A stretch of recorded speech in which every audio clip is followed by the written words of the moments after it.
बुलंदी पे अच्छी वेंटेज पॉइंट्स पे बैठे हुए हैं भारतीय, और चाइना पे है, चाइनीज ट्रुप्स में वो नीचे उनको मैदान में नजर आते हैं, कम हाइट पे बैठे नजर आते हैं, और वो वहां से हमला नहीं कर सकते, क्योंकि अगर वो वहां से हमले के लिए आगे बढ़ेंगे तो इंडियंस उनको मारेंगे। नमस्कार दोस्तों, जय हिंद। A very warm welcome to Hindustan special.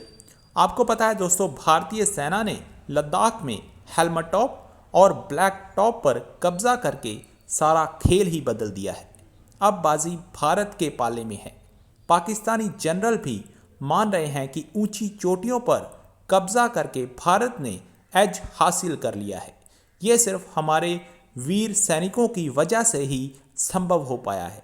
भारतीय सेना हमारे मान सम्मान का प्रतीक है। जंग अच्छी चीज़ नहीं, और अगर फिर भी चीन ने कोई हिमाकत करने की कोशिश की तो बेहतर पोजीशन पर बैठे हमारे सैनिक चीन को घुटने टेकने पर मजबूर कर देंगे। चीन अब पूरी तरह से बैकफुट पर है। दोनों देशों के बीच तीखे बयानों का सिलसिला जारी है। आज की वीडियो में इश्तियाक गोंदल और अमजद शोएब ने और क्या कहा, तो चलिए दोस्तों देखते हैं इंटरेस्टिंग वीडियो। जिन सब आगे सर्दियां आ रही हैं और ये दोनों ममालिक की अफवाज की जो पोजीशन है दफाई एतबार से जहाँ जहाँ पर वो मौजूद है, आप क्या समझते हैं कि क्या वाकई चीन हिंदुस्तान के मुकाबले में उसके जो फौजी हैं बेहतर पोजीशन पर बैठे हैं? देखिए, ये मुख्तलिफ सेक्टर्स हैं जो मैं समझ सका हूँ नक्शों से या भारतीय अखबारों से। जी, जो पेंगोंग का इलाका है, झील के सदर्न एरिया में आप देखें तो वहां पे भारत क्लेम करता है कि उन्होंने बाज बड़ी डोमिनेटिंग हाइट्स जो हैं वो कैप्चर की हैं, या वो उन्होंने उनको ऑक्युपाई किया है।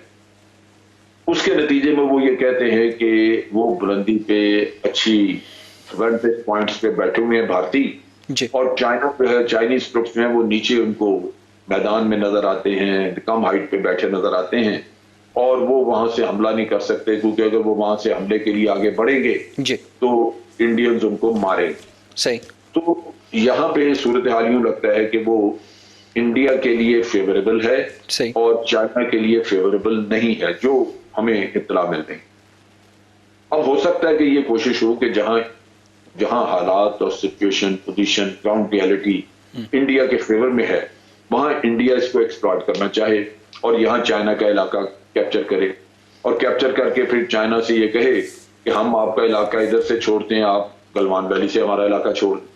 तो वो कोई सौदेबाजी का किस्सा हो सकता है, वो इंडिया के प्लानर्स के ज़हन में होना चाहिए। जन सब हिंदुस्तान और चीन के दरमियान कशीदगी को कम करने के लिए गोया के फौजी और जो उनकी अस्करी सतह है वहाँ पर मुज़ाकराती अमल जारी है, बातचीत जारी है, लेकिन इसके बावजूद दोनों ममालिक एक दूसरे के खिलाफ सख्त जाहराना बयानात देते हुए भी नजर आते हैं।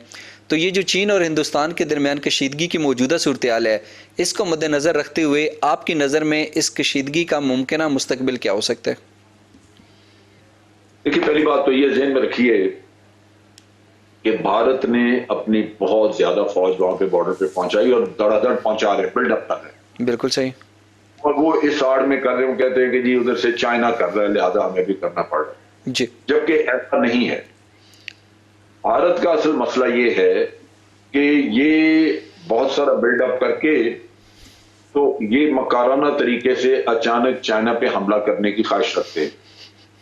ये चाइना के मीडिया में भी और उनके थिंक टैंक ने भी ये कहा है कि हमें खदशा है कि भारत जो है वो अचानक अटैक करेगा, और वो उनका ख्याल है कि ये जो बिल्डअप कर रहे हैं, जितना ट्रुप्स वगैरह सामान ला रहे हैं, ये अक्टूबर के महीने में भी जारी रहेगा, और इनकी कोशिश होगी कि नवंबर के महीने में हमला किया जाए। अब इसकी 2-3 वजूहात हैं। एक तो ये कि नवंबर के महीने में सर्दी हो चुकी होगी, लेकिन वो इतनी शदीद नहीं जो आगे दिसंबर और जनवरी में होगी, लिहाजा ये उससे पहले कुछ काम करना चाहेंगे, लिहाजा उससे भी लगता है कि वो कोई ना कोई कार्रवाई करने की कोशिश करेंगे। तो इस लिहाज से मैं समझता हूं कि भारत को एहतियात करनी चाहिए। ये इस तरह का खेल करने से आग से खेलने के मुतरादिफ है, क्योंकि दोनों एटमी कुव्वतें हैं, भारत भी और चाइना भी।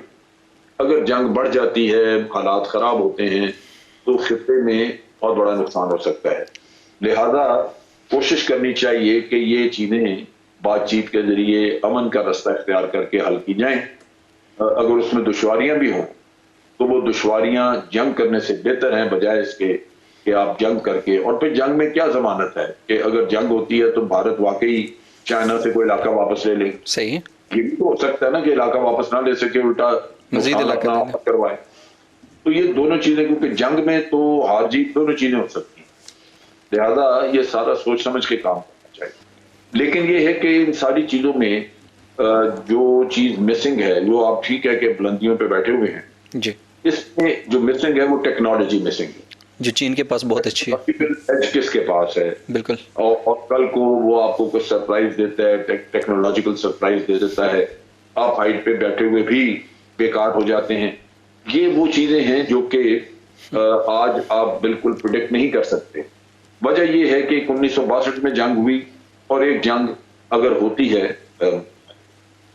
मेरे नुक्ता निगाह से तो नहीं होनी चाहिए, लेकिन अगर होती है तो अब सन 2020 है, ये तकरीबन 48 साल का दरमियान में, 48 ईयर्स का दरमियान में एक वक्फा मौजूद है। सही। 48 का या 58 का है, 48 का मेरा 60 और 48 ईयर्स है टारगेट। तो इन हालात में आप देखिए कि 48 में 58 ईयर्स बनते हैं ना। सही।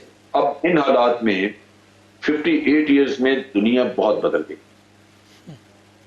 चाइना एक बड़ी कन्वेंशनल किस्म की आर्मी थी उस जमाने में, अब वो नहीं है।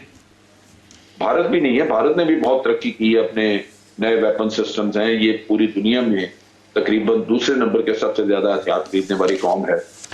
लेकिन ध्यान रखा जाए कि चाइना ने इंडिजिनस टेक्नोलॉजी में तरक्की की है, उनके अपने मुल्क में तरक्की हुई है जी, और उनके पास टेक्नोलॉजी अपनी है जो कि वो दिन ब दिन उसको इम्प्रूव कर रहे हैं, दिन ब दिन वो मॉडर्नाइज कर रहे हैं। बिल्कुल सही। और उनके जहन में अगर कोई मुकाबला है तो वो भारत के साथ नहीं है, वो अमेरिका के साथ। जी, लिहाजा वो अपने आप को अमेरिका के करीब ले जाना चाहते हैं या अमेरिका से आगे बढ़ाना चाहते हैं। तो उस लिहाज से भारत तो टेक्नोलॉजी वगैरह चीजें को अमेरिका से खरीदता है, को रशिया से खरीदता है। सही। तो ये पॉसिबल है कि टेक्नोलॉजी जो है उनके पास ज्यादा बेहतर हो और एक टेक्नोलॉजिकल एज के वजह से वो भारत को नुकसान पहुंचा दें, या वो भारत को पैंगोंग के इलाके में मजीद इलाका कब्जा न कर दें। बिल्कुल सही। तो ये पॉसिबिलिटी मौजूद है।